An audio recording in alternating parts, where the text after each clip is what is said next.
welcome to a quick chat with the Unemployed Alcoholic. Who am I talking to? We're talking to content creator extraordinaire Mike Logan. I like it. Content creator extraordinaire, huh? Yeah, we'll go with that. Well, if you're going to pick your own title, it might as well be a humble one, right? Yeah, I mean, if there's one thing I am in the world, it's the most humble person anyone has ever met. Period. Very nice, very nice. Well, Mike, what brought you to content creation?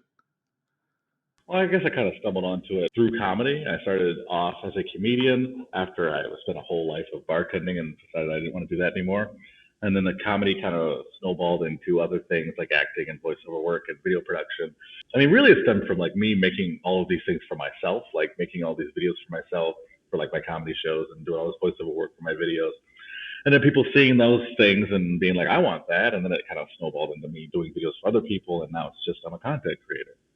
So doing stuff for self-promotion, people saw that, recognized the quality of it, and then opportunities have come from that? Yeah. I mean, it started off really with Garage Bar and Grill. I started doing promo videos for my comedy shows for them.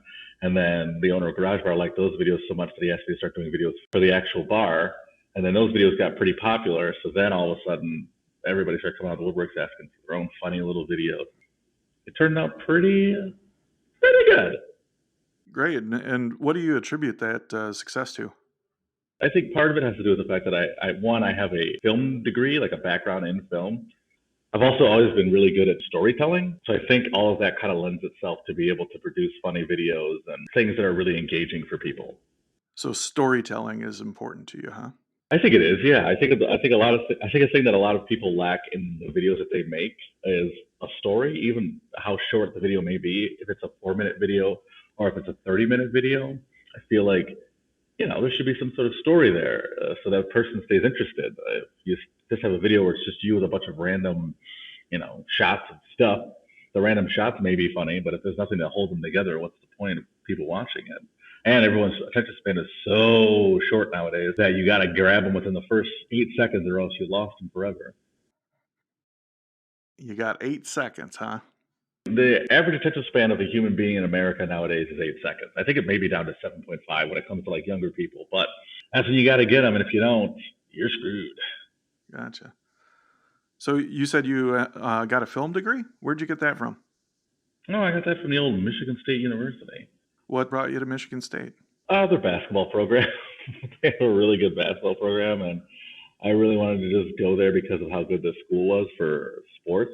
Yeah. Did you play? I did not. I blew out my knee in high school, and it's been giving me problems ever since. When I was a child, I got attacked by a dog, and my doctor told me that I needed to wear knee braces as a kid or else my knees would be injured as an adult. And of course, I was a kid, so I said no, and I paid for it as an adult.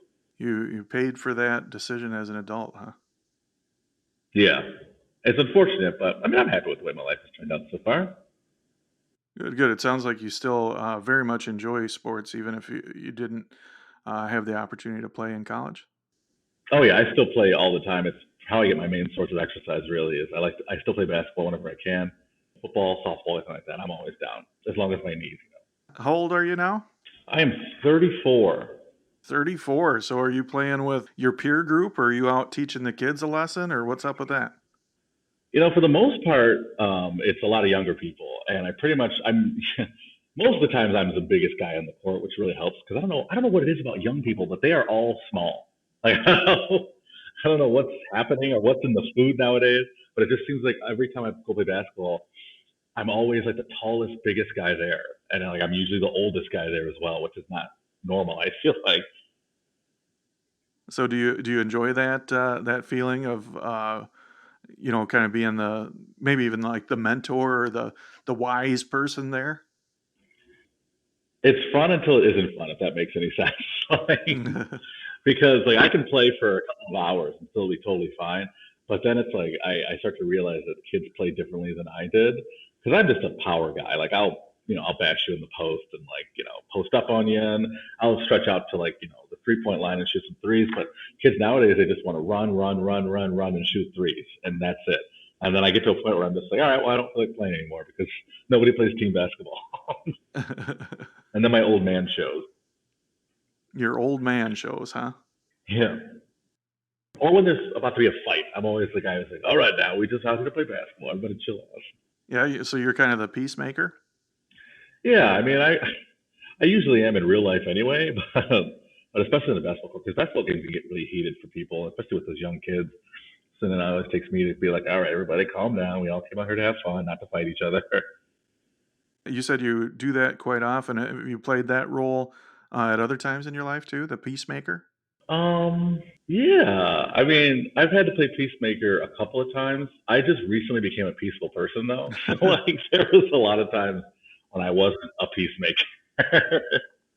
What does that mean? You just recently became a peacemaker? I don't know. I used to be, I think before you and I met, I used to be a very, not negative, but I was very cynical. And I don't know, I just didn't care about people like not getting, or not people getting along. I didn't care about fighting people. It was just, I don't know, I was a troubled guy. And that troubled guy was when did that start? Oh man. I don't know, high school probably. Yeah, how was high school? High school was fine. I mean, I got through it. I was pretty popular. When I first started high school, it wasn't popular, and so I dealt with a lot of like, I went to Hazel Park High School, which is 2 miles north of Detroit. So my parents sent me there. So because Detroit public schools famously were very bad. I mean, still aren't very good. And so they sent me to a public school out in Hazel Park, which is a suburb, and it was mostly predominantly white. So I dealt with a lot of racism when I first moved there until everyone realized that was funny. And then all of a sudden, nobody wanted to mess with me anymore. And I started playing sports and doing extracurriculars, and I became quite popular. But up until like ninth grade, it was always a struggle. You said you dealt with some racism and stuff until people figured out that you were funny. Yeah, I mean, and it goes this way with, uh, I feel like historically with people of color is like nobody sees your value until you show them your value. Whereas I feel like a lot of people start off with the advantage of the benefit of the doubt. You know what I mean? Like white people start out with the benefit of the doubt.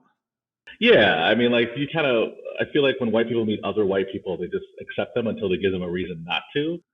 Whereas, like for me going into that school, it felt very much like these kids were like, we need to have a reason to like him, and until we do, we're going to treat him like crap. And that reason kind of came with your sense of humor, huh? Yeah, but it was on accident. Like I wasn't really like trying to like, oh, I should be funny and show them, and then they'll like me. It was just that some people would start talking to me and realize that I was funny, and then it would kind of like catch on. Oh, that Mike guy's pretty funny. And so then it became, you know, everybody liked me all of a sudden.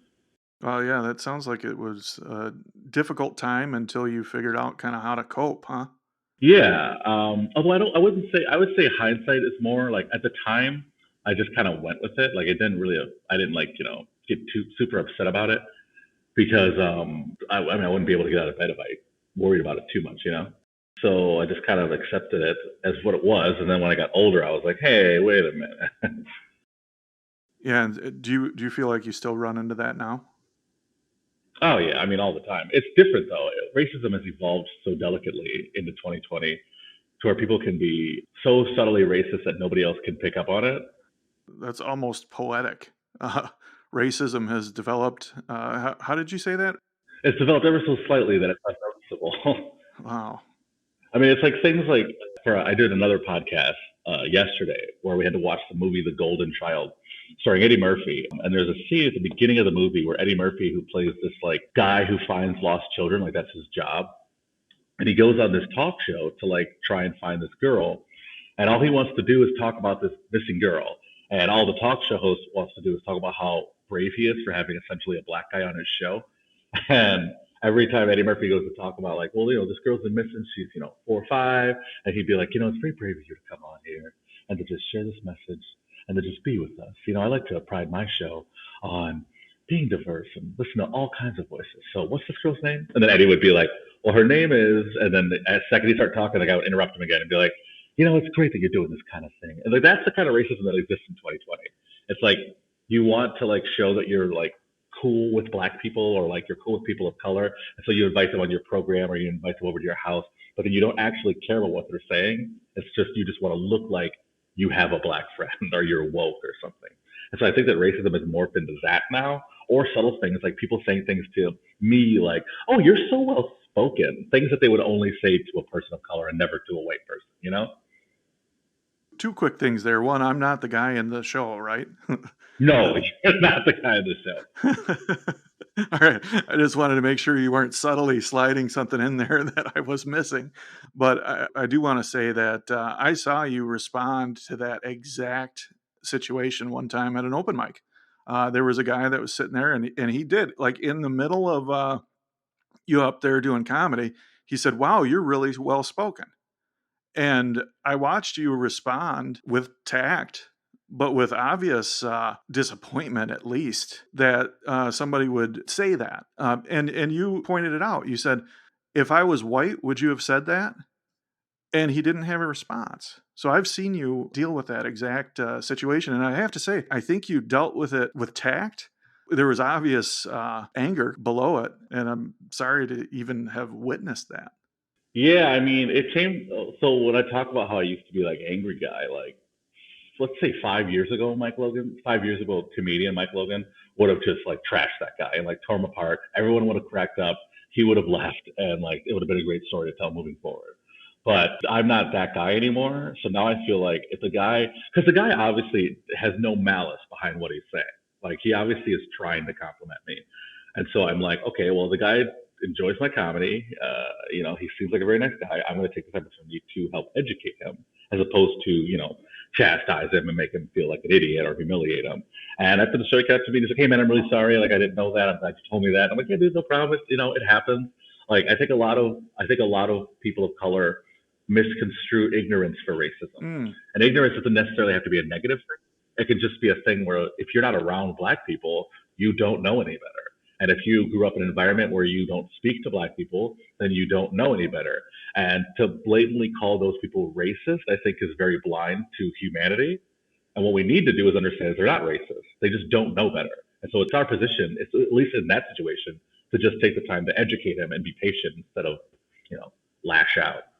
Wow. And what made that transition, or what orchestrated that transition in you from responding one way to the way that you just described? I think it was I think it was just getting into fights with people all the time. I mean, every time I'd go on the road, I would come back on a Monday or a Sunday, and I'd have these posts about these crazy things that happened to me, and it was all this racist crap. And I noticed a trend where every time I'd go on the road and come back, it would always be some guy said this and I did this, and everyone's like, "Yeah, f that guy, like you tore him apart, that was great." But then I'm like, well, that guy now probably hates all black comedians because I did that to him. He probably has anger towards comedy in general because the one time he went, he got humiliated. He probably now has some sort of aggression towards black people because he feels like he's attacked. And that was all on me and that 3 minute interaction I had with that person. So I was like, well, what can I do that conveys my point while still being entertaining and doesn't prevent this guy from, going to comedy shows in the future or doesn't make him have these horrible connections to black people. And I was like, well, I could just tell them the right thing to do instead of just making fun of them for not knowing the right thing to do. And then that's what I did, and it's worked so far. Wow. When I hear you talk that through, it's incredibly impressive and exciting to me to hear the insightfulness that it takes to be in a situation that provokes anger, and then to recognize that the intent behind it might not be racism, it might not be aggressive towards you, it might just be ignorance. And then to expand that awareness to the point that how you respond is not just going to reflect on you, but it's going to reflect on black people, black comedians. It's going to carry forward and possibly even cement some of these improper perceptions in the person who's saying something ignorant. That is incredible, Mike. I think I have a pretty diverse audience that listens to this, and I think everybody can take something from that. From the white standpoint, you know me and my old white guy comedy. For me to hear that, or for listeners that might fall into that demographic to hear you talk about that, if we find ourselves in the point of ignorance and saying something, and then to receive that feedback from a person of color or from a minority person, maybe we need to take the opportunity to get educated as opposed to just assuming that there's hostility motivation, you know? Yeah, I agree. I think, and honestly, one of the biggest steps too is really like, I mean, there's so much anger in the Black community toward white people that the biggest hurdle alone is just getting the two sides to like agree on anything. Wow, you just said a lot right there. Yeah, I mean, I don't know. I've had a lot of time to think. I mean, that quarantine, I had a lot of time to think. Mike, again, when I hear about your journey into comedy and some of the things that you experienced in high school and how laughter ended up kind of being your way into acceptance, and then hear that whole transition to now you as a content creator, somebody who adds substantial value to the folks that are around you. And even in economic exchange, so you're making money off of it, you're profitable at it. That's incredible. And again, to hear this this role that you've stepped into, to not just respond with anger or even respond with humor, but to respond to people that are doing offensive things or saying offensive things in a from a spirit of education. That's just incredible, and I applaud you for that. You know, I've had incredible respect for your comedy chops for a long time, but also again, I think I've seen this transition in you a little bit to mindfulness, to trying to be positive, to try to bring people together regardless of differences. And again, I just really applaud you for that, Mike. Oh, thanks, man. Well, we're going to take a quick break, and when we get back, we're going to hear more from Mike Logan. So hold tight, and we'll see you in just a minute.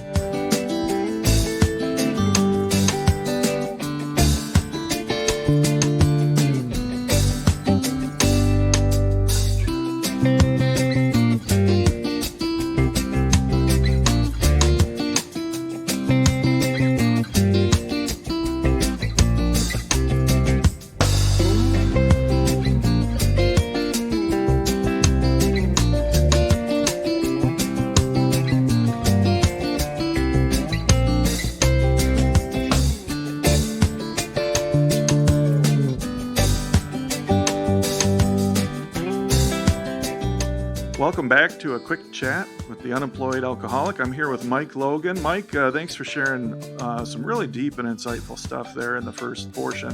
What is something that's going well for you right now? Oh man, I don't know, a lot of stuff, but I guess I got engaged recently, so that's going well. Nice. Congratulations. Thanks. Yeah, I'm really happy about that. My fiance is actually at home right now with my daughter. It's her second time being alone with her. Yeah, that's been going really well. My daughter really liked my fiance, which is obviously a good thing. And I don't really have any complaints in that department. Yeah. How long have you known your fiance? 9 months. There's nothing to that number, huh? No, there isn't. No, she is not pregnant or anything. No, we just fell for each other hard and fast. I've seen you two together, and it does really seem like you guys have a great connection together. You guys laugh together. You guys can have some deep conversations. You guys seem like a great couple. Oh, thanks, man. We think we are. We get along really well. She's like my best friend, so might as well marry the chick, right? Right, right. When you find one that you know, you might as well go. I don't know why I just said that. That's the first time I've ever said that. Maybe just because it rhymed. So when's the wedding? The wedding is July 31st, 2021. At our we have some property down in Middleville. By some property, I mean like we have like a lot of property down in Middleville, and so we're going to be having a wedding there. We have this house on the Thornapple River, so even if there's like quarantine or social distancing or whatever going on, we'll still be able to have the wedding. Great, great. That is incredible. I'm sure that's going to be a wonderful day and the start of a great marriage. I hope so. So I wish you the best with that. What's one thing that you're struggling with, Mike? If you had asked me this like 2 months ago, I probably would have told you something, but I cannot think of anything. I've been trying to think of since yesterday something I'm struggling with, and I'm fortunate enough to be, I guess, one of the few people who've been having a very good 2020. So I don't think I'm really, okay. The biggest thing I'm struggling with right now, this is going to be the most first world problem you've ever had, is I'm sitting in my office right now and I'm sitting at a giant wooden conference table because my desk and chairs and couches haven't arrived yet. That's the biggest that's the biggest problem I have right now. Well, that's wonderful. That's a great. What do you attribute that to? I mean, in the midst of a very difficult 2020 for a lot of people. I mean, how are you doing well? I mean, I think a lot of people came out of quarantine less happy than when they went in. And I felt like for me, the quarantine was kind of like I went in as a caterpillar, left as a butterfly, because I went into quarantine as one person with one mentality and one mindset. And I was doing fine. You know, I was working very hard to be successful. And I went into quarantine and ran through every single emotion you could possibly have. I had depression for the first time. I wanted to end it all. Like I was like, there's no gonna be comedy anymore. I have no career anymore. Like it was all this crazy stuff. And then once I calmed down and realized, oh, I just have to change the way I'm doing things. Then things started to turn around for me. And then I came out of the quarantine stronger with a more focused mindset. And then everything just kind of fell into place after that. So it sounds like initially it was kind of a struggle, but when you realized that you could adapt and shift, that actually empowered you, and you came out all the stronger for it. Yeah. Yeah. I think I'd never been, I mean, I've been homeless before, but like never depressed. I think the idea that like if I could get through, like if I could be just to the point of wanting to kill myself depressed and still make it out of that positively, I mean, I don't see how you don't become somebody else. You know what I mean? Yeah, yeah, I do know what you mean. That resonates deeply with me.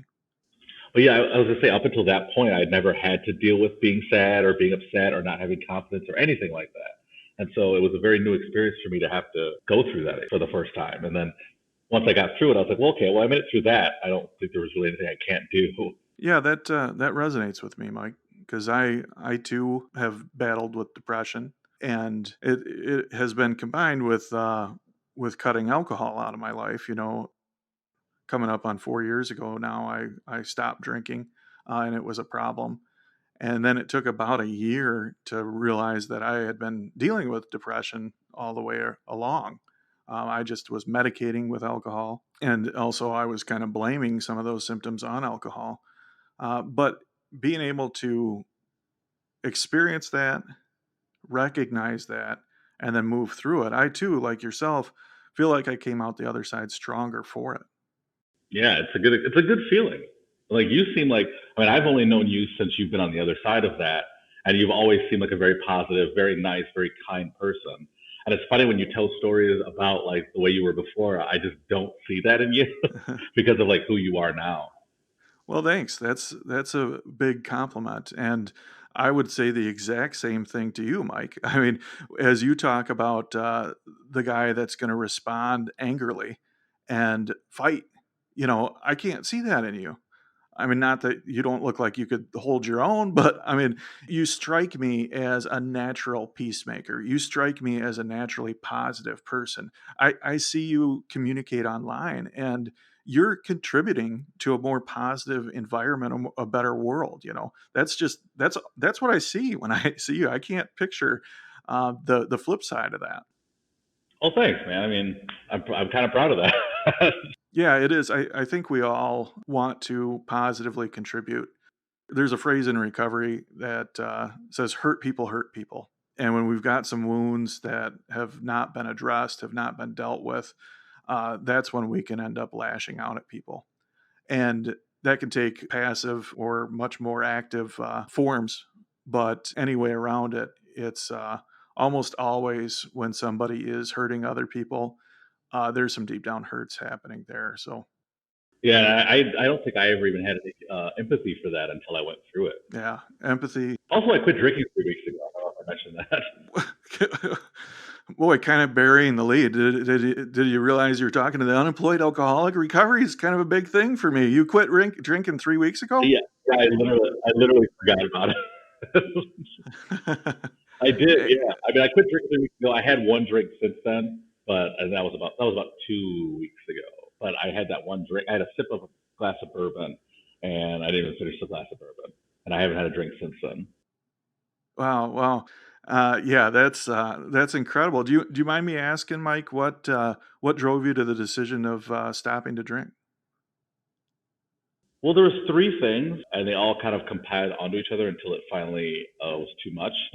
One, I was sleeping poorly, and I was not getting up early enough to get things done. Two, I was getting really like you know me, I'm a fitness guy. Like I was getting really out of shape, partially because of sitting around during quarantine and just drinking the entire time, and partially because I just had lost motivation to work out because there were no gyms available. And I didn't have any workout equipment at home, and I couldn't find any online because everybody was buying workout equipment during the lockdown. So then once the lockdown ended, I got to buy a bunch of workout equipment. So I started working out again. And then I started realizing like when I started drink, I wasn't able to work out like to the best of my ability the next morning. So I was like, okay, well I'll only drink on the weekends then. And I needed to give myself some sort of regular routine so I wasn't drinking every day once I came out of quarantine. So I was like, okay, I'll just drink on the weekends. So then went down to I stopped drinking Monday through Friday or Monday through Thursday. And then Friday night I'd have a drink or I'd go out or I'd invite some friends over. But then I realized as I started drinking again, I was drinking less and less because like the whole week had gone by, and then I come to the weekend, I was like, I'm not really, I'm not fiending for alcohol because I haven't had it in 6 days. So then I would have like one glass of bourbon, and then it turned down to I'd go out and only get one Miller Lite, and then it would turn into I was having a drink a week, and then it turned into I just stopped because I realized I was getting into great shape, and then I just was like, well, I think it was about a week after I had stopped and like I started seeing real good results on my body. And then I was like, well, I just went a week without drinking and I don't miss it. And so I just stopped drinking. Wow, thanks for sharing that. I think that's really important for people to hear that perspective, especially new into not drinking. A lot of times people are afraid to share that because, well, what if I change my mind? What if I do this or that? But hearing you talk through the positive transition there to cutting that out and what it's meant for you, you never know who that's going to impact. Yeah. I mean, it's been a bit of a life changing thing for me. Not a bit. It's been an entire life changing thing for me. Just in the fact that just how I feel physically, how I feel emotionally and mentally, and the fact that I'm not just like, I'm not addicted to something. I don't have this thing that I need. I've gone to bars numerous times. Like I go to bars pretty much every day to meet up with, Bustler, Plakowski, go out with Becca, and they all drink and have a great time. And then I just sit there and I have, a ginger ale or a Sprite. I even had people over my house after my last shift at the pub. There's probably like 10, 15 people over. Everybody was partying, drinking. I was having a great time. Didn't have one drop of alcohol. Everybody's road to sobriety is different. There's some organizations that would probably look at that and be like, no, and for good reason with many people. But I mean, as you know, I've been a recovering alcoholic that has spent much time in the bars for quite a while. So I think that the most important thing is having a lifestyle that you enjoy and can engage with. And if people enjoying alcohol in a healthy way is part of that, I don't think that's necessarily a detriment across the board. It can be for some people, and if it is, I'd say have boundaries, stay as far away as you can. But I, at the same time, commend you for being able to engage in and maintain an enjoyable lifestyle while still cutting that out. That's great. Well, I mean, I knew I wasn't going to be able to just cut out like being social because that's like my entire existence. So I essentially I just told I've always been good at mind over matter kind of stuff. Like I used to smoke. I smoked for I think 5 or 6 years. And then I quit cold turkey one day because my daughter came outside while I was having a cigarette when I thought she was asleep and asked me if they were going to kill me soon. So I was like, well, I should quit smoking. So I quit the next day. So I've always been very good at quitting things. I've just needed the proper motivation to do it. And mine was seeing my great body get not great anymore. That's fair. Well, again, Mike, I appreciate you sharing so deeply in this, from the vulnerability of talking about your relationship with alcohol and some of the changes that you've gone through to, how you've dealt with racism and how you've dealt with ignorance and how you've been able to tell the difference between the two and respond accordingly. I commend you, sir. You're very well spoken. Thank you. I so hard. Yeah. You, my friend, are an admirable person. You are somebody who many of the comedians that are here in Grand Rapids very much look up to. I've more than one occasion I've heard the Logan, Logan, Logan chant, and to see you pivot into really focusing on positivity and trying to contribute to the world around you. That's just incredible. I'm so proud of you. I'm so happy to know you, and I admire what you're doing. I wish you the best in your wedding coming up. Again, I think you two are an incredible couple. I think you'll be very happy, and good things are happening, and I'm super happy about that for you. Mike, if people want to reach you and wish you well or whatnot, how can they reach you? So, I mean, I'm on all forms of social media. You can find me as Ice Cold Comedian on TikTok, Instagram, and Twitter. And if you type in Ice Cold Comedian on Facebook, that will take you to my fan page. You can also listen to me on my podcast, This Better Be Good, which is a movie review podcast with myself and my friend Garrett Elzinga, who's also a comedian. It's available on all streaming platforms. And you can find all of my video content on my YouTube channel called The Ice Cold Comedian. Whew, yeah, you're all over the place. You are a content creator, huh? Pretty much. All right. Well, this has been a lot of fun. This has been a great chat. Mike, thank you so much for stopping by. Well, thanks for having me, man. Yeah, for sure, for sure. Hey, if you ever want to reach me, you can always do so at my website, theunemployedalcoholic.com. There's lots of stand-up videos there. There's some other little inspirational videos. There's this podcast. There's the other podcast that I'm a part of, Clean Comedy Time podcast. There's just a bunch of stuff. Please go check that out. I work hard at it, and I'd love to share it with you. Speaking of you, thanks for being you, and have a great day.